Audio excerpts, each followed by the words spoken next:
اللهم صل على سيدنا ومولانا محمد وعلى سيدنا علي وسيدتنا فاطمة وسيدتنا زينب وسيدنا حسن وسيدنا حسين وعلى آله وصحبه وبارك وسلم الحمدللہ رب العالمین والصلاة والسلام علی سید الانبیاء والمرسلین اللہم صلی علی سیدنا و مولانا محمد وعلی آلہ واصحابہ بارک وسلم وصلی علیہ۔ دنیا کے تمام دیکھنے والوں، تمام چاہنے والوں، تمام پیار کرنے والوں کو، اور جہاں جہاں تک اس وقت میری آواز کو سنا اور مجھے دیکھا جا رہا ہے، جنید اقبال کی جانب سے انتہائی محبت کے ساتھ السلام علیکم۔ ایک بار پھر ناظرین، آپ کو پر نور صبح میں صبح نور کے ساتھ میں خوش آمدید کہتا ہوں، اور آئیے بلا توقف چلتے ہیں حضرت ابو انیس محمد برکت علی علیہ رحمہ کی تالیف اسماء النبی الکریم صلی اللہ علیہ وآلہ وسلم سے رسول اللہ صلی اللہ علیہ وآلہ وسلم کا ایک اسم مبارک پڑھنے اور سننے کی سعادت حاصل کرتے ہیں۔ سیدنا المتہجد صلی اللہ علیہ وآلہ وسلم، ہمارے سردار نماز تہجد ادا فرمانے والے، درود و سلام بھیجے اللہ آپ صلی اللہ علیہ وآلہ وسلم پر، آپ صلی اللہ علیہ وآلہ وسلم کے آل پاک اور صحابہ کرام رضوان اللہ تعالیٰ علیہم اجمعین پر۔ حضرت علی کرم اللہ وجہ الکریم سے مروی ہے کہ حضور نبی کریم صلی اللہ علیہ وآلہ وسلم نے ارشاد فرمایا، جنت میں ایسے محلات ہیں جن کے اندر کی سب چیزیں باہر سے نظر آتی ہیں۔ صحابہ کرام رضوان اللہ تعالیٰ علیہم اجمعین نے عرض کیا کہ یا رسول اللہ صلی اللہ علیہ وآلہ وسلم، یہ محلات کن لوگوں کے لیے ہیں؟ حضور نبی کریم صلی اللہ علیہ وآلہ وسلم نے فرمایا کہ جو اچھی طرح سے بات کریں، غربا کو کھانا کھلائیں، ہمیشہ روزے رکھیں، اور ایسے وقت میں رات کو نماز تہجد پڑھیں جبکہ لوگ سو رہے ہوں۔ ناظرین کرام، آج آپ نے ہمارے ساتھ لازمی رہنا ہے، اور خاص طور پر دنیا میں جہاں جہاں اس وقت آپ بستے ہیں، اور وہ لوگ جو کہ الحاد کے حامی ہیں یا خدا نخواستہ وہ دہریے ہو چکے ہیں، ان کو تو خاص طور پہ آج کا شو جو ہے وہ ضرور دیکھنا ہے، اس لیے کہ آج موضوع ہے آفاق عالم میں قدرت الہی کی نشانیاں۔ بہت اچھا، بہت کمال، بہت خوبصورت موضوع ہے ناظرین۔ بات یہ ناظرین کہ سورہ نحل سے آواز آتی ہے، اور اللہ تعالیٰ نے زمین میں پہاڑ گاڑ دیے تاکہ تمہیں لے کر نہ ہلیں، اور نہریں اور راہیں بنا دیں تاکہ تم منزل مقصود کو پہنچو، اور بھی بہت سی نشانیاں مقرر فرمائیں، اور ستاروں سے بھی لوگ راہ حاصل کرتے ہیں۔ تو کیا جو پیدا کرتا ہے اس جیسا ہے جو پیدا نہیں کر سکتا؟ کیا تم بالکل نہیں سوچتے؟ ناظرین کرام، بات یہ ہے کہ انسان اتنا کم علم ہے کہ ایک چونٹی یا مچھر کی بناوٹ کو نہ سمجھ سکتا ہے اور نہ ہی بیان کر سکتا ہے، کجا اس کے کہ آفاق عالم میں قدرت الہیہ کی نشانیوں کو بیان کرنا یقیناً ناممکن ہے۔ بس جو سمجھنا چاہے وہ صرف اپنے وجود پر پہلے غور و تفکر کرے کہ انسانی وجود کتنی منظم فیکٹری کے تحت چلتا ہے، جو بے مثل و بے مثال ہے، کہ جسم ایک ہے مگر ایک ہی وقت میں کئی نظام ایک نظام کے تحت چل رہے ہوتے ہیں۔ سورہ حجر سے آیت نمبر 26 سے آواز آتی ہے، اور بے شک ہم نے آدمی کو بچتی ہوئی مٹی سے بنایا جو اصل میں ایک سیاہ بدبودار گارا ہے۔ اللہ رب العزت کی ناظرین شان خلاقیت کی نشانی کا نظارہ اس سے بڑھ کر کیا ہوگا کہ مکمل انسان کے لیے مطلوبہ تمام صلاحیتوں کا جوہر ایک نطفے کے اندر اللہ تبارک و تعالیٰ نے پیدا کر دیا ہے۔ جب تک بچہ رحم مادر میں اپنی تشکیلی اور تکوینی مراحل طے کرتا ہے تو رب کا نظام ربوبیت اس کی مکمل ضروریات کی کفالت کے ساتھ ساتھ 4 امور کا بہت احسن و خوبی انتظام کرتا ہے۔ وہ کیا ہے ذرا توجہ سے سنیے، اور انسان کی آنکھیں ناظرین کھل جاتی ہیں کہ اللہ تبارک و تعالیٰ کی شان کتنی کمال ہے کہ اس کا ایک ایک پہلو ہمیں اللہ تعالیٰ کی قدرت کاملہ کی نشانیوں میں غور و فکر کی دعوت دیتا ہے۔ سب سے پہلے بچے کی نشو و نما کے لیے ہر قسم کا ضروری مواد رحم مادر میں اللہ تبارک و تعالیٰ فراہم کرتا ہے۔ ماں کو پیش آنے والے جسمانی صدمات اور ضربات وغیرہ کے اثر سے بالعموم اس کی حفاظت کی جاتی ہے تاکہ اسے چوٹ نہ پہنچے۔ تیسری بات، رحم مادر میں اس کے مناسب حال ضروری نقل و حرکت کا جو انتظام ہے وہ کر دیا جاتا ہے۔ اور چوتھی بات، طبی ضرورت کے مطابق رحم مادر کے اندر بچے کو مطلوبہ حرارت مہیا کی جاتی ہے۔ ساتھ ہی ناظرین، ماں کے خون میں سے جو مواد بچے کے لیے مفید اور ضروری ہے وہ خود بخود اسے میسر آ جاتا ہے، اور جو مواد اس کے لیے مضر یا نقصان دہ ہے وہ خود بخود ضائع کر دیا جاتا ہے، اس سے دور ہو جاتا ہے۔ سوچنے کی بات ناظرین یہ ہے کہ ایک خلاق عالم اور قادر مطلق کی باقاعدہ منصوبہ بندی کے بغیر یہ سب کچھ ایک نظم و ترتیب کے ساتھ کیسے ممکن ہے، اور خالق کے ایک ہونے کی اس سے بڑی واضح دلیل اور نشانی کیا ہوگی ناظرین کہ اگر ایک سے زیادہ خالق ہوتے تو انسانی پیدائش کے فارمولے پھر کئی قسم کے ہوتے، یعنی مختلف قسم کے ہوتے۔ چونکہ خالق ایک ہے لہذا پیدائش کا فارمولہ بھی ہمارے سامنے ایک ہی نظر آتا ہے، یعنی اللہ کی وحدانیت کی اس سے بڑی دلیل ناظرین ہو نہیں سکتی کہ اربوں لوگ آئیں گے، ایک ہی فارمولے کے تحت پیدا ہوئے، اور یہ فارمولہ بنیادی طور پر یہ بتاتا ہے کہ اللہ وحدہ لا شریک ہے۔ ارشاد ربانی ہے، سورہ طور سے آواز آتی ہے کہ کیا یہ بغیر کسی پیدا کرنے والے کے خود بخود پیدا ہو گئے ہیں، یا یہ خود اپنے آپ کو پیدا کرنے والے ہیں؟ کیا انہوں نے ہی آسمانوں اور زمین کو پیدا کیا ہے؟ بلکہ حقیقت یہ ہے کہ یہ یقین نہ کرنے والے لوگ ہیں۔ سورہ زاریات سے آواز آتی ہے، اور یقین والوں کے لیے تو زمین میں بہت سی نشانیاں ہیں، اور خود تمہاری ذات میں بھی کیا تم دیکھتے نہیں ہو؟ یعنی انسانی شکل و صورت ناظرین، قدر و قامت، اعضاء و جوارے، ان کے درمیان مناسبت اور ان کی خوبیوں پر تو ذرا ہم مل کے غور کریں کہ انسانی جسم اللہ تعالیٰ کی کیا حیرت انگیز فیکٹری ہے کہ ایسی مشینری جو عموماً ہمادم مستعد، ہر دم رواں دواں رہتی ہے، اور جس کے مختلف اعضاء میں ایک شاندار ربط اور یکسانیت نظر آتی ہے، انسان اگر غور کرے ناظرین تو حیران ہو کر رہ جاتا ہے اور خود اپنے آپ سے سوال کرتا ہے کہ ایسی کارگزاری بھی یا رب کیا اپنی ہستی میں موجود ہے؟ نہیں، ہماری ہستی میں موجود ہے کہ ایک ہمدم متحرک اور تا دم آخر کبھی نہ رکنے والا اور نہ بند ہونے والا ایسا کارخانہ ہے جو انسان اپنے ساتھ صبح و شام جلوت اور خلوت میں اندر اور باہر ہر جگہ ساتھ لیے پھرتا ہے۔ نسوں سے نسیں لگاتار ملی ہوئی ہیں،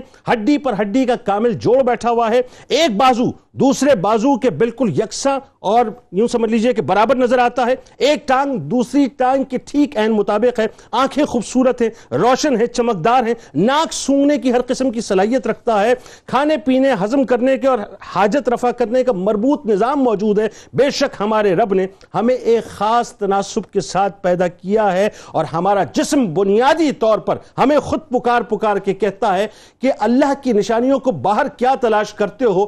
باہر تو تمہاری عقل اور فہم پہنچ نہیں سکتی، لیکن دعویٰ اس بات پہ بھی ہمیں کر لینا چاہیے اپنے آپ سے کہ ہم خود اپنے وجود میں اللہ کی نشانیوں کو تلاش نہیں کر سکتے۔ بس یہ سمجھ لینا چاہیے کہ اللہ کی نشانی ایسی ہیں کہ بس اللہ ہی اللہ ہے، اللہ ہی اللہ ہے، اور بے شک اللہ ہی اللہ ہے۔ آج ہمارے ساتھ ناظرین 3 شخصیات موجود ہیں۔ پہلی شخص یقیناً اس پروگرام کا مستقل حصہ ہیں، ممتاز عالم دین ہیں، محترم جناب ڈاکٹر عمیر محمود صدیقی صاحب۔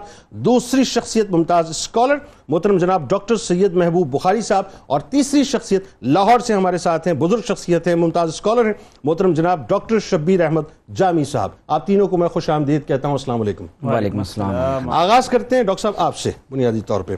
پہلے تو یہ بتائیے کہ جو قرآن کی روشنی میں، کیونکہ ظاہر ہے قرآن میں تواتر کے ساتھ اللہ تبارک و تعالیٰ نے اپنی قدرت کی جو نشانی ہے اس کو بیان فرمایا ہے، تو قرآن کی روشنی میں آفاق عالم میں جو قدرت الہی کی نشانیاں ہیں، یہاں سے آغاز کریں۔ بسم اللہ الرحمن الرحیم۔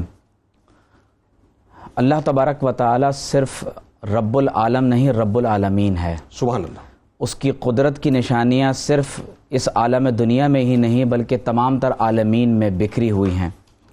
جب ہم اللہ تبارک و تعالیٰ کی آیات مقدسہ کا مطالعہ کرتے ہیں تو معلوم یہ ہوتا ہے کہ یہ آیات 2 قسموں پر ہیں۔ آیات جمع ہے آیت کی، اور آیت نشانی کو کہا جاتا ہے۔ تو ایک آیات تو وہ ہیں جو اللہ تبارک و تعالیٰ نے اپنے کلام کی صورت میں قرآن مجید میں نازل فرمائی ہیں، اور کچھ آیات وہ ہیں جو اس پوری کائنات میں، کتاب کائنات میں اللہ تبارک و تعالیٰ نے نشر کر دی ہیں، انہیں بکھیر دیا ہے۔ ٹھیک ہے۔ تو گویا کہ اگر ہم اللہ تبارک و تعالیٰ کی آیات قرآن کو سمجھنا چاہتے ہیں تو ہمیں کائنات اور آفاق عالمین میں اور اس عالم دنیا میں بکھری ہوئی اللہ تبارک و تعالیٰ کی نشانیوں کو پڑھنا پڑے گا۔ واہ سبحان اللہ۔ آپ دیکھیے کہ قرآن مجید میں جب ہم بالخصوص اللہ تبارک و تعالیٰ کی نازل کردہ صورتوں کے نام پڑھتے ہیں، اگر آپ کبھی ان صورتوں کے ناموں کو انگریزی میں پڑھ کر دیکھیں تو معلوم یہ ہوتا ہے کہ کس طرح سے اللہ تبارک و تعالیٰ کی نشانیاں کائنات میں بکھری ہوئی ہیں۔ The cattle, the thunder, the honey bee, the night journey, the cave, the light, the ant, the spider, the originator, the smoke, the mount, the star, the moon, the iron, the pen, the human, the dawn, the sun, the night, the fig tree, the earthquake, the elephant. آپ پڑھتے چلے جائیں، ہر قرآن مجید کی صورت یہ بتا رہی ہے کہ اللہ تبارک و تعالی وحدہ لا شریک ہے۔ پروردگار عالم نے ان تمام تر قرآن مجید میں جو اپنی نشانیوں کو بیان کیا ہے، یہ اللہ تبارک و تعالی کے وجود اور اس کے وحدہ لا شریک ہونے پر سب سے بڑی دلیل ہیں۔ اور ہم یہ دیکھتے ہیں کہ خود قرآن مجید میں اللہ رب کریم نے فرمایا کہ قل لو کان فیہما آلہۃ الا اللہ لفسدتا، فرمایا کہ آپ فرما دیجئے کہ اگر آسمانوں میں اللہ تبارک و تعالیٰ کے اور زمین کے پیدا کرنے میں اگر اللہ کے ماں سوا اور دیگر نعوذ باللہ معبودان باطلہ ہوتے تو آسمانوں اور زمینوں کا تمام نظام درہم برہم ہو جاتا۔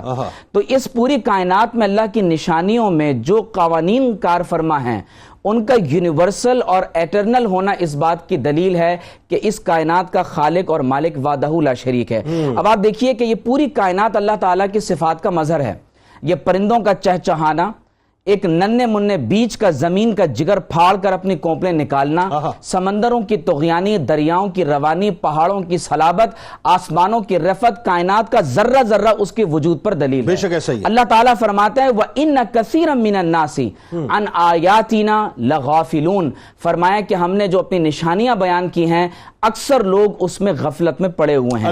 ایک اور مقام پر اللہ تعالیٰ فرماتا ہے کہ سَنُرِيهِمْ آيَاتِنَا فِي الْآفَاقِ وَفِي أَنفُسِهِمْ، فرمایا کہ ہم اپنی نشانیاں دکھائیں گے آفاق عالم میں بھی اور تمہارے اس اپنے ذاتی وجود میں بھی، حتی یتبین لہم انہ الحق، یہاں تک کہ ان لوگوں پر یہ ظاہر ہو جائے گا کہ القرآن ہی الحق ہے۔ اور پھر اللہ رب کریم نے فرمایا کہ قل، یا رسول اللہ آپ کہہ دیجئے، انظروا ماذا فی السماوات والارض، کہ آسمانوں اور زمینوں میں کیا ہے، جب تم اس میں غور و فکر کرو گے تو نتیجہ کیا نکلے گا؟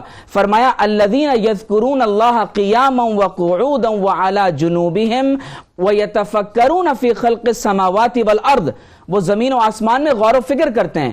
لیکن ایک مسلمان جب زمین و آسمان میں غور و فکر کرتا ہے، یا اگر کوئی ملحد بھی زمین و آسمان کی تخلیق میں غور و فکر کرے گا اور اس سوال پر غور کرے گا کہ آخر یہ سب کیوں اور کیسے تخلیق میں عمل میں آیا، تو نتیجہ کیا نکلے گا؟ ربنا ما خلقت ھذا باطلا، اے ہمارے رب تو نے اس کائنات کو بغیر کسی مقصد کے پیدا نہیں فرمایا ہے۔ اللہ تعالیٰ نے فرمایا کہ ان فی خلق السماوات والارض واختلاف اللیل والنہار لآیات لأولی الالباب، فرمایا کہ یہ زمین و آسمان کی تخلیق میں، رات اور دن کے بدلنے میں اللہ تعالیٰ نے عقل مند لوگوں کے لیے نشانیاں رکھی ہیں۔ فرمایا ومن آیاتہ، اللہ کی نشانیوں میں سے ہے الجوار فی البحر کالآلام، فرمایا کہ یہ جو تم پہاڑوں کی مانند سمندر میں کشتیاں چلتے ہوئے دیکھ رہے ہو، یہ بھی اللہ تبارک و تعالیٰ کی نشانیاں ہیں۔ اور پھر اللہ رب کریم نے یہاں تک فرمایا ومن آیاتہ منامکم، فرمایا یہ جو تم رات کو باللیل والنہار، یہ جو تم رات کو سو جاتے ہو، والنہار وابتغاؤکم من فضلی، اور تم اللہ تبارک و تعالیٰ کے فضل کو دن میں تلاش کرتے ہو، اللہ نے اس میں بھی تمہارے لیے نشانیاں رکھی ہوئی ہیں۔ سبحان اللہ، کیا کمال گفتگو ابتدائی۔ ڈاکٹر صاحب آپ کی طرف آتے ہیں، اور بات یہ ہے کہ ایک جگہ اللہ تعالیٰ فرماتا ہے کہ وَفِي الْأَرْضِ آیَاتٌ لِلْمُوقِنِينَ، اور زمین میں صاحبان ایقان یعنی کامل یقین والوں کے لیے بہت سی نشانیاں ہیں۔ اور ایک جگہ اللہ تعالیٰ فرماتا ہے کہ ان فی السماوات والارض لآیات للمؤمنین، یعنی بے شک آسمان اور زمین میں یقیناً مومنوں کے لیے نشانیاں ہیں۔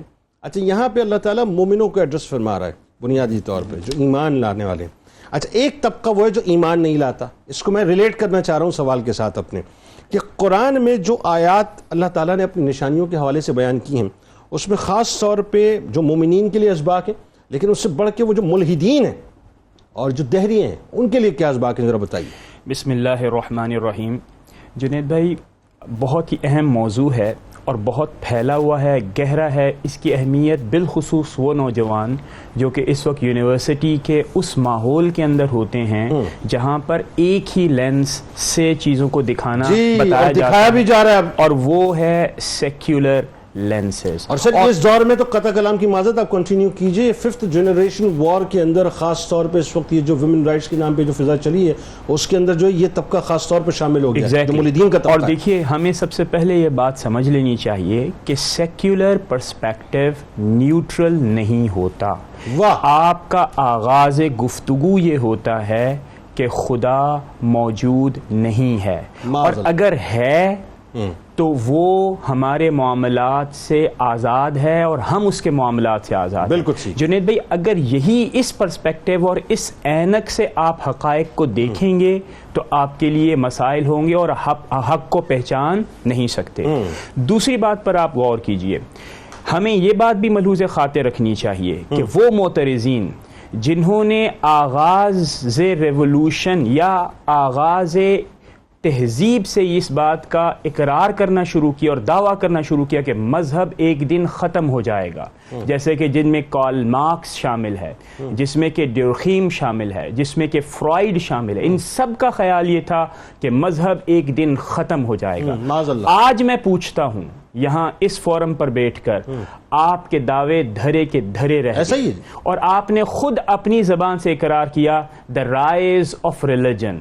ٹھیک ہے، اس کا مطلب یہ ہوا کہ آپ کی ریڈنگ تاریخ کی، آپ کی ریڈنگ مذہب کی، آپ کی ریڈنگ اسلام کی، وہ سب کی سب پریجوڈسز کے اوپر تھی اور تعصبات پر تھی. اب ہم آتے ہیں اس موضوع پر. قرآن کریم کو ہم کہتے ہیں معجزۃ الخالدہ، یعنی یہ وہ معجزہ ہے جو کہ ہم سب کو کہاں پر جنید بھائی لے آتا ہے؟ ٹائم اور اسپیس سے بیونڈ ان معنوں میں لے آتا ہے کہ وہ معجزہ حضور اکرم صلی اللہ تعالی علیہ وسلم کی صدی سے متعلقہ نہیں ہے. اہل مکہ اور اہل مدینہ جو کہ 7ویں اور 8ویں ہجری کے تھے، اس سے تعلق 7ویں اور 8ویں صدی عیسوی کے تھے، اس سے کوئی تعلق نہیں رکھتا. بلکہ آج بھی قرآن کریم کو جب آپ پڑھتے ہیں اور تعصب کی اینک اتار کر پڑھتے ہیں اور آبجیکٹیوٹی آپ کا موضوع ہوتا ہے، مقصد ہوتا ہے، حقیقت کو تلاش کرنا آپ کا مقصد ہوتا ہے، آپ کوئی قرآن کریم کی آیت اٹھا لیجئے، ہر ایک چیز دلیل دے گی کہ اللہ رب العزت موجود ہے. اور ہم سوال پوچھتے ہیں، سب سے پہلے ہم یہ سوال پوچھتے ہیں، آپ بتائیے آپ کس پرسپیکٹیو میں دلیل چاہتے ہیں؟ آپ سائنس اور امپیریکل دنیا میں دلیل چاہتے ہیں، قرآن کریم وہاں آپ کو دلیل دے گا. آپ معاشرت میں تعین کرنا چاہتے ہیں، اس کے اندر ہمواری اور امن و امان چاہتے ہیں، ہم آپ کو وہاں پر دلیل دیں گے. آپ اخلاقیات کے نمونے پر اپنے معاشرے کو قائم کرنا چاہتے ہیں، ہم آپ کو وہاں پر دلیل دیں گے. اللہ کی نشانی ہر جگہ موجود ہے. اور میں یہاں پر ڈاکنز کی ایک بات جو کہ آج کل بہت زیادہ مشہور ہے، اس کے حوالے سے یہ کہنا چاہوں گا کہ اس نے اگر اعتراض کیا بھی تو وہی کیا کہ دنیا اور کائنات کیا ہے؟ محض ایک چانس فیکٹر ہے، اور وہ چانس کو یہ سمجھتا ہے کہ وہ irrational ہے. سوال یہ پیدا ہوتا ہے کہ اگر دنیا بائی چانس ہے تو اہل نظر اور اہل عقل کو یہ ایکسپلین کرنا پڑے گا کہ پھر وہ اپنے آپ کو عقل مند کیوں کہتے ہیں اگر ہر ایک چیز جو ہے وہ محض چانس ہے، محض ایک حادثہ ہے اور اس کے مقصد کچھ نہیں ہے. اس کا مطلب تو جنید بھائی یہ ہوا کہ ہم اس کائنات کے اندر بلا کسی مقصد کے پیدا ہوئے ہیں. ہم پھر اس کا مطلب تو یہ ہوا کہ پھر ہم اینیملز یعنی حیوانات کے مترادف ہو گئے ہیں، اور ہم یہ بات ضروری طور پر سمجھتے ہیں کہ انسان کی زندگی کا مقصد ہے. مقصد کے بغیر اس دنیا کے اندر کوئی معنی نہیں رہتے. اچھا، اب ہم مزید آگے آتے ہیں. جیسے فرض کیجئے کہ یہ کہا جاتا ہے کہ یعنی بائی چانس کائنات وجود میں آ گئی، تو بگ بینگ کی تھیری جس کو قرآن کریم کی آیت مبارکہ سے دلائل کے ساتھ ثابت کیا جاتا ہے کہ بگ بینگ قرآن کریم میں کانتا رتقا ففتقناہما، کہ کائنات ایک یونٹی تھی اور پھر ایک بڑا ایکسپلوژن ہوا جس کے نتیجے کے اندر کائنات زمین و آسمان آپس میں ملے ہوئے تھے. اور یہ ہم کہتے ہیں کہ یہ مٹیریل ایکسپلینیشن ہے، چونکہ ہم تو اس بات کے قائل نہیں ہیں، یہ مٹیریل ایکسپلینیشن ہے.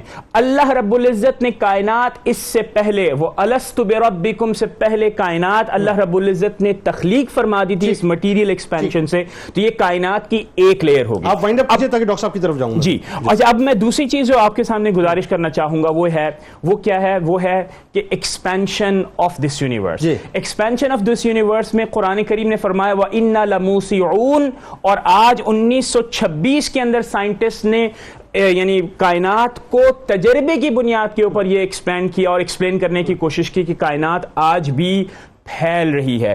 اس کے ساتھ ساتھ میں یہ بھی کہنا چاہوں گا کہ میڈیسن کے سائنس کے اندر یعنی انیٹمی اور فزیولوجی کے اندر کہ انسان کا جسم کس طرح مرکب ہے، کس طرح وہ بنایا جاتا ہے، اس میں اگر آپ محض چھوٹے سے چھوٹا آرگن یعنی جیسے فرض کریں کہ آپ کی آنکھ ہے، آنکھ کے بارے میں یہ کہا جاتا ہے کہ it's the most complex organ, جس کا ہر ایک جز دوسرے جز کے ساتھ اس انداز میں جڑا ہوا ہے کہ اگر ایک کام کرنا چھوڑ دے تو آنکھ کام کرنا بند کر دیا، حالانکہ اس کا جو دوسرا جز ہوگا وہ اتنا ہی پرفیکٹ ہوگا، وہ اتنا ہی ایفیکٹ ہوگا.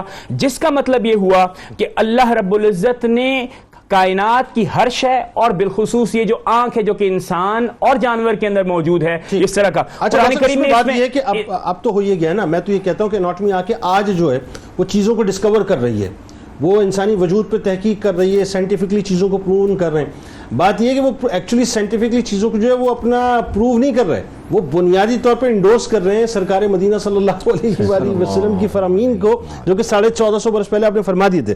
ڈاکٹر جامی صاحب آپ کی طرف میں آتا ہوں اور اس آیہ مبارکہ کے حوالے کے ساتھ کہ کیا انہوں نے پرندوں کو نہیں دیکھا جو آسمان کو ہوا میں قانون حرکت و پرواز کے پابند ہو کر اڑتے رہتے ہیں، انہیں اللہ کے قانون کے سوا کوئی چیز تھامے ہوئے نہیں ہے، بے شک اس پرواز کے اصول میں ایمان والوں کے لیے نشانیاں ہیں. ڈاکٹر صاحب ذرا بتائیے کہ کیسی کیسی نشانیاں بکھری ہوئی ہیں کائنات کے اندر قرآن کی روشنی میں. محترم جنید صاحب، بہت خوبصورت گفتگو ہو رہی ہے. تو بنیادی طور پر تو میرا خیال یہ ہے کہ اس میں اگر اس بات پر بھی ڈسکشن کر لی جائے کہ اللہ تعالیٰ نے انسان کو قدرت الہیہ پر غور کرنے کے لیے جو صلاحیتیں دی ہوئی ہیں، پہلے تو انسان ان صلاحیتوں پر اپنے آپ کو فائز کرے. اگر وہ ان صلاحیتوں پر فائز نہیں کرتا تو قدرت الہیہ کو دیکھنے کے اعتبار سے غفلت رہے گی اور انکار اور الحاد کی شکلیں پیدا ہوں گی. اللہ تعالیٰ خالق کائنات ہے، اس خالق کائنات نے انسان کو جسم اور روح کا مرکب بنایا ہے. جسم اور روح کی ضرورتوں کو توازن کے ساتھ وہ چلانا چاہتا ہے.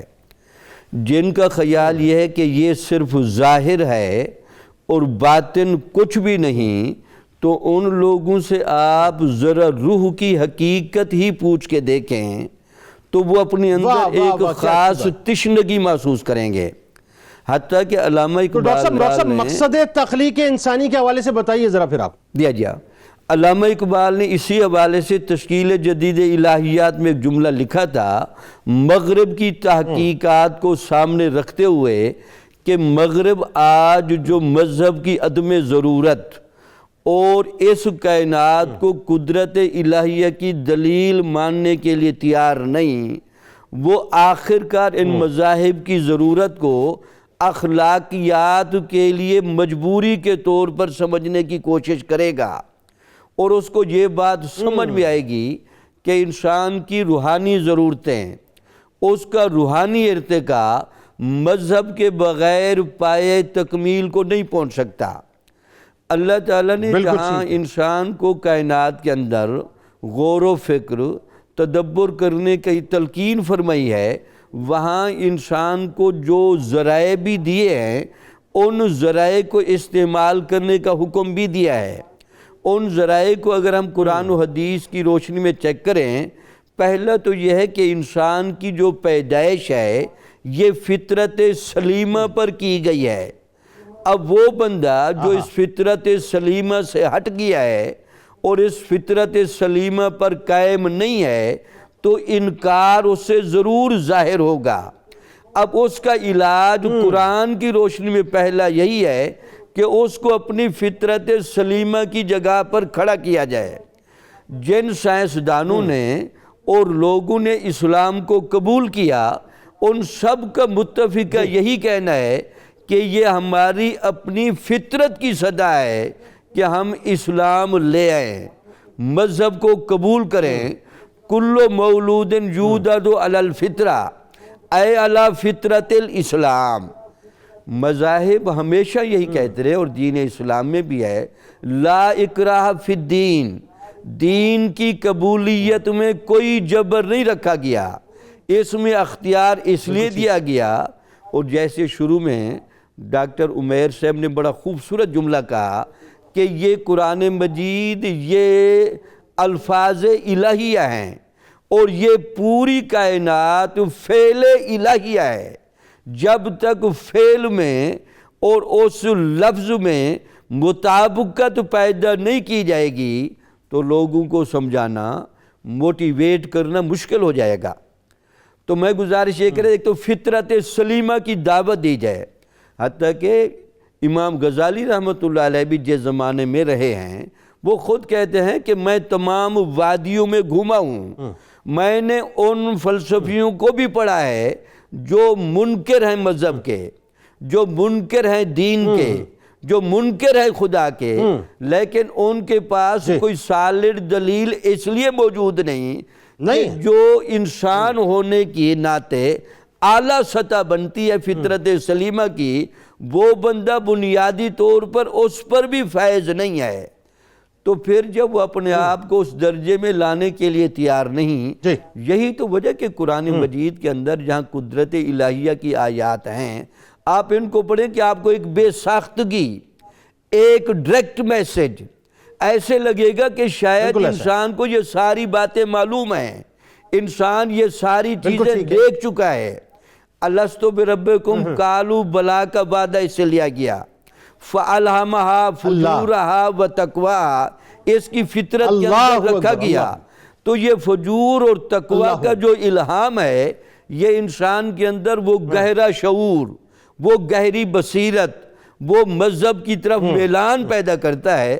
اب جو بندہ قدرت الہیہ کے ان اہتمامات کو بھی نظر انداز کر گیا ہو، پھر اللہ تعالیٰ نے کتنے خوبصورت انداز میں انسان کا مقصد تخلیق بھی بتایا، خلق یہ جو بتایا، وَمَا خَلَقْتُ الْجِنَّ وَالْإِنسَ إِلَّا لِيَعْبُدُونَ، یہ جنوں اور انسانوں کی جو ساری تخلیق ہے یہ تو خالص عبادت کے لیے کی گئی ہے۔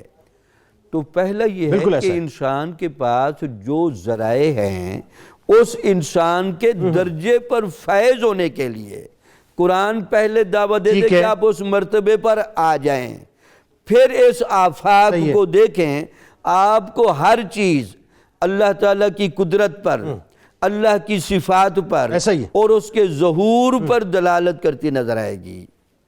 بالکل ٹھیک ہے ڈاکٹر صاحب، آپ سے گفتگو ہوتی ہے، اور ناظرین کرام آئیے ہم کر چلتے ہیں سرکار مدینہ صلی اللہ علیہ وآلہ وسلم کی بارگاہ اقدس میں درود پاک کا نذرانہ پیش کرتے ہیں، اور جب لوٹیں گے انشاءاللہ تو ڈاکٹر عمیر صدیقی صاحب سے میں سمجھنا چاہوں گا یہ جو انسانی وجود ہے، انسانی تخلیق ہے بنیادی طور پر، یہ تو اٹ سیلف بہت بڑی نشانی ہے۔ میں نے ابتدا میں ایک بات کہی تھی کہ اگر خدا نہ خواستہ معاذ اللہ ثم معاذ اللہ دو خالق ہوتے، دو رب ہوتے، تو پھر ہر انسان ایک مختلف فارمولے کے تحت جو پیدا ہو رہا ہوتا۔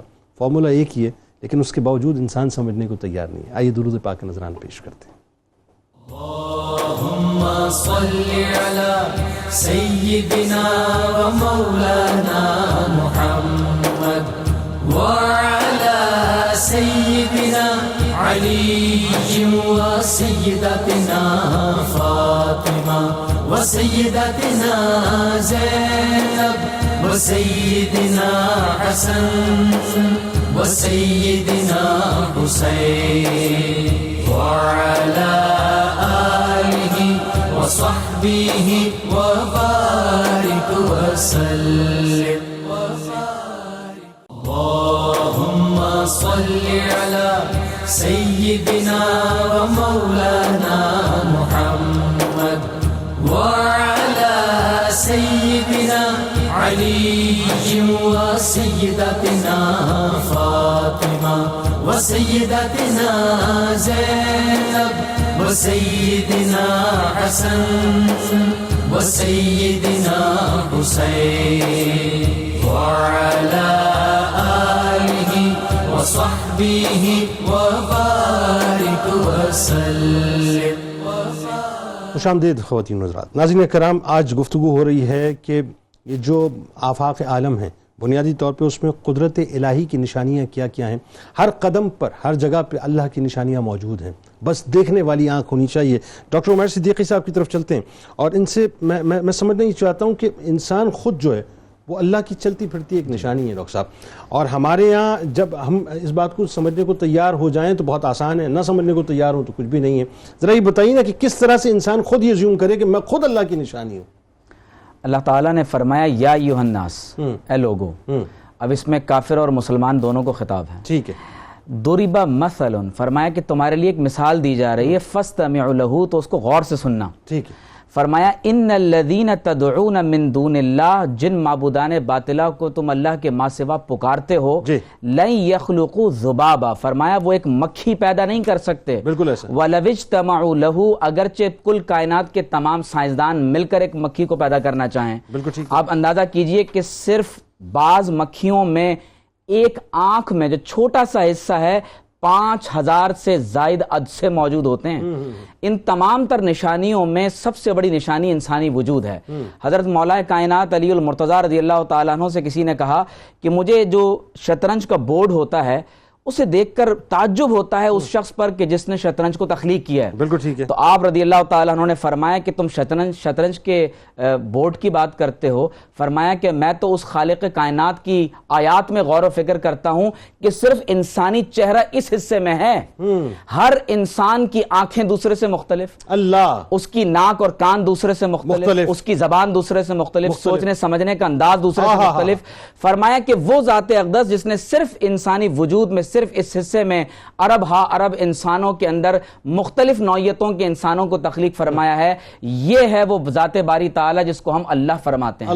اب آپ دیکھیے کہ جو خاص طور پر آپ نے انسان کی تخلیق کے حوالے سے بات کی ہے، ڈاکٹر صاحب نے رچرڈ ڈاکنز کا حوالہ دیا ہے. دیکھیے اللہ تعالیٰ فرماتا ہے اولم یر الذین کفروا، جن لوگوں نے کفر کیا کیا وہ یہ نہیں دیکھتے؟ یعنی خاص طور پر ملحدین کو ایڈریس کیا جا رہا ہے. فرمایا کیا ملحدین یہ نہیں دیکھتے کہ ان السماوات والارض، کہ آسمان اور زمین کانتا رتقا ففتقناہما. فرمایا یہ مجموعہ تھے، ہم نے انہیں ایک بلاسٹ کے ساتھ، ایک بگ بینگ کے ساتھ پھاڑا ہے.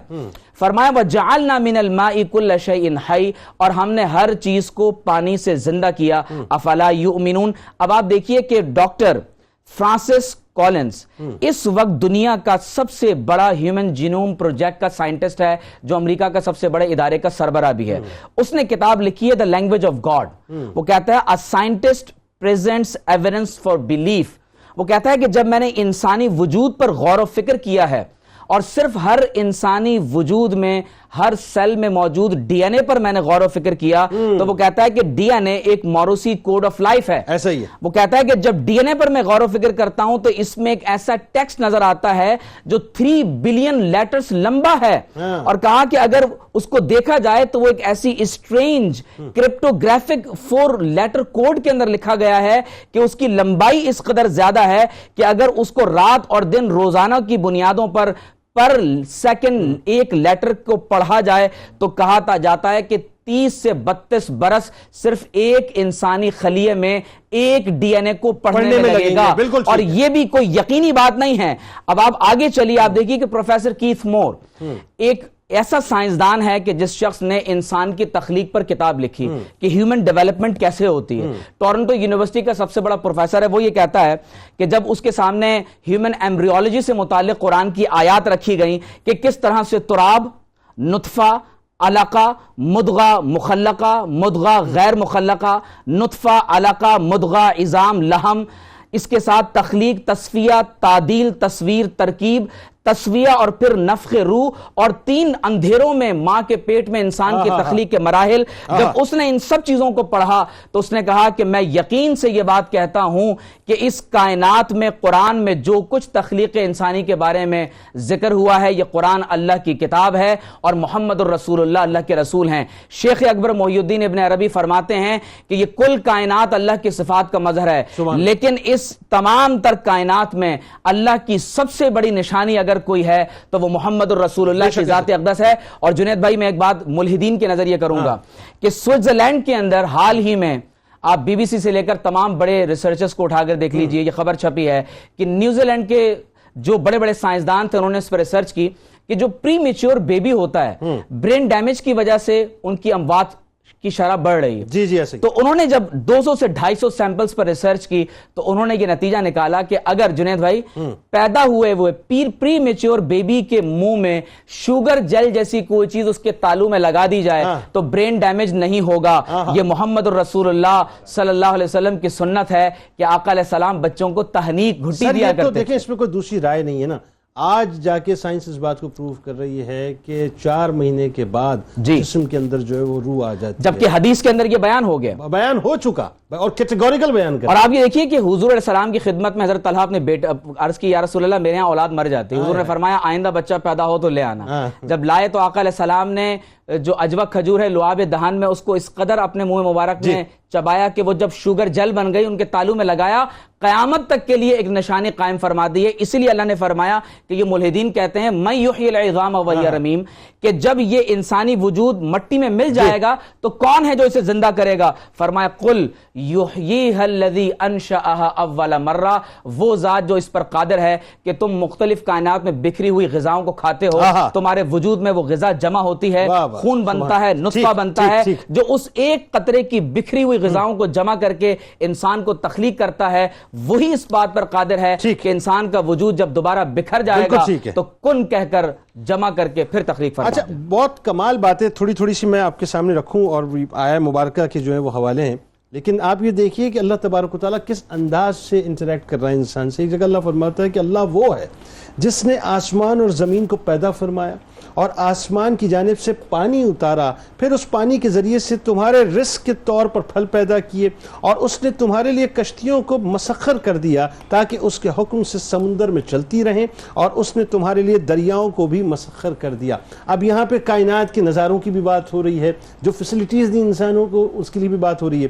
تو ذرا یہ بتائیے کہ جو بندے کا اور رب کا اور خاص طور پہ اس کائنات میں جو پھیلی ہوئی نشانیاں ہیں اس کا تعلق ہے, ذرا اس حوالے سے تھوڑی بات کیجئے کہ ہر شے جو ہے, اچھا کمال بات یہ پانی برس رہا ہے انسان دیکھ رہا ہے, اللہ کی نشانی ہے ماننے کو تیار نہیں ہے. زمین پر ساری نعمتیں بکھری ہوئی ہیں کھا رہا ہے, اللہ کی نشانیاں ہیں ماننے کو تیار نہیں. بتائیے. بالکل جنید بھائی آپ نے بہت ہی خوبصورت جگہ کے اوپر آیت مبارکہ کو یہاں پہ پلیس کیا اور یہ بتایا کہ اللہ رب العزت کی طرف سے تو نشانیاں بے شمار ہیں جسے آپ روزانہ برتتے ہیں, دیکھتے ہیں, ان کو ایکسپیرینس کرتے ہیں, اور اس کو آپ ایکسپلین نہیں کرتے, لیکن آپ اس کو اللہ رب العزت کے اس نعمت کو بھی آپ ماننے کو تیار نہیں. یہاں پر جو بڑی خوبصورت بات ہے, جیسا کہ شروع میں ایک آیت مبارکہ بھی پیش کی گئی کہ اللہ رب العزت نے فرمایا کہ میں آپ کو آپ کے اندر سے اور اس کائنات کے اندر سے نشانیاں دکھاؤں, اور آپ خود کہیں گے کہ اللہ رب العزت موجود ہے اور اللہ رب العزت کی ہمیں بندگی کرنی چاہیے. دیکھیں جو پرانی قومیں ہیں ان پر اللہ رب العزت نے جو عذاب نازل کیا وہ بھی کائنات کی ایک نشانی ہے کہ اللہ رب العزت نے اسے بلا مقصد نہیں پیدا فرمایا, اور اللہ رب العزت جب چاہے ان کا حساب کتاب کر سکتا ہے. اور جنید بھائی میرا اتفاق ہوا, یعنی ایک ایسی کمیونٹی کو قطع کلام کی معذرت, میرے سامنے وہ آیہ مبارکہ کا حوالہ آ گیا کہ اور کیا انہیں اس امر سے ہدایت نہیں ملتی کہ ہم نے ان سے پہلے کتنی ہی امتوں کو ہلاک کر ڈالا تھا جن کی رہائش گاہوں میں اب یہ لوگ چلتے پھرتے ہیں, بے شک اس میں نشانیاں ہیں, کیا وہ سنتے نہیں ہیں؟ جی. اور یہ دیکھیے آپ غور کیجئے, ان کی رہائش گاہوں میں جن میں یہ چلتے پھرتے ہیں ان کے لیے نشانیاں ہیں. تو کپوڈیسیا ایک جگہ ہے ترکی کے اندر, وہاں جانے کا اتفاق ہوا جو کہ پرانی کمیونٹی, کرسچن کمیونٹی کی وہ ایک جگہ ہے. آپ گئے تھے؟ جی میں گیا. اچھا ٹھیک ہے. اور میں نے وہ جگہ دیکھی کہ لوگوں نے وہاں پر جو رہائش اختیار کی ہوئی تھی وہ رہائش ایسی ہے کہ انسان عبرت پکڑے. کیسے کہ اس کے اندر آپ چھوٹا سا وہ ایک جگہ ہے جتنا ہمارا بڑا اسٹوڈیو ہے, اس کے اندر پوری ایک کمیونٹی رہتی ہے اور وہ زیر زمین ہے. اور آپ سوچئے اور انسان غور کرتا ہے کہ اللہ رب العزت نے ہمیں کتنی بڑی نعمت دی ہے کہ ہم زمین پر جہاں چاہیں جا سکتے ہیں, ہمیں بارش کا نظارہ بھی موجود ہے, ہم سورج کی روشنی سے بھی استفادہ کر سکتے ہیں, ہم چاند کی چاندنی کی خوبصورتی کو بھی انجوائے کر سکتے ہیں. اس قدر نعمتیں ہیں, اور اگر ہم کائنات پر غور کریں تو ہمیں اللہ رب العزت کے قریب جانا چاہیے. سر زندگی اور موت سب سے بڑی نشانی نہیں ہے؟ سب سے بڑی نشانی یہی ہے, انسان کا پیدا ہونا, انسان کا مر جانا. لیکن اہل نظر کو اس سے عبرت پکڑنی اچھا چاہیے. اس سے بڑی ایک اور مثال آ گئی نا کہ آج کورونا ورلڈ کے اندر کیا کورونا جو ہے وہ خود اٹ سیلف ایک بڑی نشانی نہیں ہو گیا کہ ایک نہ نظر آنے والے وائرس نے ساری سائنس اور ٹیکنالوجی کو سسپینڈ کر دیا. اور آج بھی آپ کیا کرتے ہیں, آپ اللہ رب العزت کے سامنے آپ دعا کرتے ہیں, اللہ رب العزت سے آپ دعا کرتے ہیں کہ اللہ تعالیٰ آپ کے گناہوں کی مغفرت کرے. لیکن اگر آپ دندناتے رہیں گے اور اگر آپ اس دلیل کو قبول نہیں کریں گے تو آپ یہ دیکھیے کہ کائنات کی مقصدیت اور آپ کی زندگی کے اندر جو مقصدیت ہے وہ ہر چیز فوت ہو جائے گی. اچھا دوسری بات میں یہاں پر ایک اور چیز یہ کلیئر کرنا چاہتا ہوں کہ سائنس کو ہم بطور دلیل ایمان کے استعمال نہیں کرتے. بالکل ٹھیک ہے. سائنس کو ہم ان لوگوں کے لیے بطور دلیل استعمال کرتے ہیں جن کا پرسپیکٹو ہی سائنس ہے, یعنی ان کے نزدیک سائنس ہی وہ واحد دلیل ہے جس کا وہ فیصلہ قبول کریں گے. ہمارے لیے تو دلیل یہ ہے کہ جو کلام پاک اللہ رب العزت نے نازل فرمایا 1400 سال پہلے, وہ آج بھی آپ کے لیے دعوت فکر ہے. آپ لائیے تضاد بھی ثابت کیجئے, آپ لائیے کہ کوئی ایسی ٹیچنگ جو کہ حضور اکرم صلی اللہ تعالی علیہ وسلم نے دی ہو اور اس کے اندر یا تو کانٹرڈکشن ہو یا اس کے یعنی امپریکٹیکل کانسیکوینسز آئے ہوں جس سے معاشرے میں تفاوت آیا ہو, جس میں اخلاقیات تباہ و برباد ہو. نہیں, ایسی کوئی ایویڈنس آج تک ثابت نہیں کی. اور جتنے بھی اعتراضات ہم دیکھتے ہیں کہ اورینٹلسٹ سے آئے, دیگر لوگوں سے آئے, آج ان کا جو جسے آپ کہتے ہیں نا کہ جو انہوں نے وڈرا کر لیا, وہ اس بات پر بھی نشانی ہے کہ جو ان کے اعتراضات تھے وہ اعتراضات فاسد تھے. اس کا مطلب یہ ہوا کہ ہمیں غور و خوض سے, اپنی تعصب کی اینک سے, اور یہ بات سمجھے بغیر کہ سائنس کے اوپر بھی کچھ اور ہے اور عقل کے علاوہ بھی کچھ اور دنیا ہے جو کہ آپ کو حقیقت کو سمجھنے کے لیے معاون ثابت. بالکل ٹھیک. اچھا ڈاکٹر جامی صاحب, آپ کی طرف میں آنا چاہ رہا ہوں. آپ چونکہ ظاہر ہے آپ کو بڑا یہ اسپیسیفک شعبہ ہے تصوف کے حوالے سے, اولیاء کرام نے بہت سیر و سیاحت کی ہے اور اس کا ایک مقصد خاص طور پہ یہ بھی کہ وہ قدرت الہی کا مشاہدہ کر سکیں. اب قرآن میں ایک جگہ آواز آتی ہے کہ کیا تم نے نہیں دیکھا کہ جو کوئی بھی آسمانوں اور زمین میں ہے جو وہ سب اللہ ہی کی تسبیح کرتے ہیں, اور پرندے بھی فضاؤں میں پر پھیلائے ہوئے اسی کی تسبیح کرتے ہیں. ہر ایک اللہ کے حضور اپنی نماز اور اپنی تسبیح کو جانتا ہے, اور اللہ ان کاموں سے خوب آگاہ ہے جو وہ انجام دیتے ہیں. ذرا اس بارے میں بتائیے کوئی واقعہ, کوئی ایسی بات کہ یہ جو اولیاء کرام کا نکلنا ہے زمین پہ, قدرت الہی کا مشاہدہ کرنا ہے, یہ کیا ہے؟ اس میں تو کوئی شک نہیں کہ اولیاء کرام نے اپنے ایک خاص میتھڈ اور طریقے کے مطابق دنیا کی سیر و سیاحت کی. اولیاء کا ہمیشہ بنیادی مقصد عبادت اور تقوی کا وہ درجہ رہا جہاں ان کو بصیرت اور فراست حاصل ہو. تو جب یہ بصیرت اور فراست کے مقام تک پہنچتے ہیں تو پھر یہ دنیا کی سیر کرتے ہوئے صرف دنیا کے ظاہر کو نہیں بلکہ اس کے باطن کو بھی پڑھتے ہیں. تو صوفیہ کی جو سیر و سیاحت میں چیزوں کا صرف ظاہر منکشف نہیں ہوتا بلکہ چیزوں کا باطن بھی منکشف ہوتا ہے. بلکہ یہاں اگر میں نمونے کے طور پر دو باتیں بیان کروں, صوفیہ کا اس بات پر اتفاق ہے کہ جہاں عذاب نازل ہوئے وہ نحوست اب بھی ان جگہوں پر موجود ہے, اور جہاں اللہ تعالیٰ کی رحمتیں نازل ہوئیں فیض و برکت اب بھی وہاں موجود ہے. حتیٰ کہ اولیاء میں یہ بڑا عرصہ معمول رہا۔ حضرت ابراہیم بن ادم رحمۃ اللہ علیہ نے 14 سال جس غار میں عبادت کی تھی، اس غار کے اندر ہمیشہ خوشبو آتی تھی، اور اولیاء کرام باقاعدہ اس غار پر جا کر اس ذکر اور فکر اور مراقبہ اور عبادت سے بننے والی اس خوشبو اور راحت کو محسوس کرتے تھے۔ حضور نبی اکرم صلی اللہ علیہ وسلم نے زندگی میں جو سفر کیے، آپ نے کچھ مقامات سے صحابہ کرام رضوان اللہ تعالی علیہم اجمعین کو غزوہ تبوک کے موقع پر تیزی کے ساتھ گزرنے کا حکم دیا، پھر وہاں سے پانی بھی نہ پینے کا حکم دیا۔ یہ بنیادی طور پر اس لیے تھا کہ آپ اس نحوست کو، اس بے برکتی کو جو ہمیشہ رہتی ہے، اس کو آپ ملاحظہ فرما رہے تھے۔ تو صوفیہ صرف چونکہ ظاہر کی نگاہ سے نہیں، باطن کی نگاہ سے جب جاتے ہیں، بلکہ یہاں بڑا خوبصورت ہوگا اگر میں آپ کو ایک مذاکرہ بھی بیان کروں حضرت بایزید بستامی رحمۃ اللہ علیہ کا۔ ان کا دیکھیں رنگ کیا ہے۔ کہتے ہیں کہ ایک دفعہ وہ اپنے مریدین کے ساتھ جا رہے تھے، سامنے سے کتا آ رہا تھا، تو جب وہ کتا آپ کے سامنے آیا تو آپ ذرا دیوار کے قریب ہونے لگے، تو کتا وہاں کھڑا ہو گیا اور آپ بھی خاموشی کے ساتھ وہاں کھڑے ہو گئے۔ تو آپ نے اور کتے نے آپس میں زبان حال اور کال کی ایسی مکس حالت میں باتیں کی کہ مریدوں کو تو پتہ نہ چلا، لیکن 5-10 منٹ کے بعد جب آپ جانے لگے تو لوگوں نے پوچھا حضور کیا بات ہو رہی تھی؟ تو آپ نے کہا کتے نے مجھ سے گفتگو کی، کہا کہ بایزید آپ نے مجھ سے نفرت کیوں کی ہے؟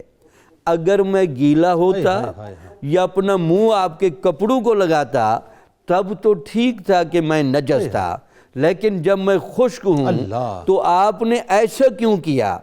دوسرا کہا کہ اے بایزید مجھے یہ بتائیں، مجھے کتا بنانے میں اور آپ کو انسان بنانے میں وہ کون سی آپ کو ذاتی فضیلت حاصل تھی کہ اللہ نے مجھے کتا بنایا اور آپ کو انسان بنایا؟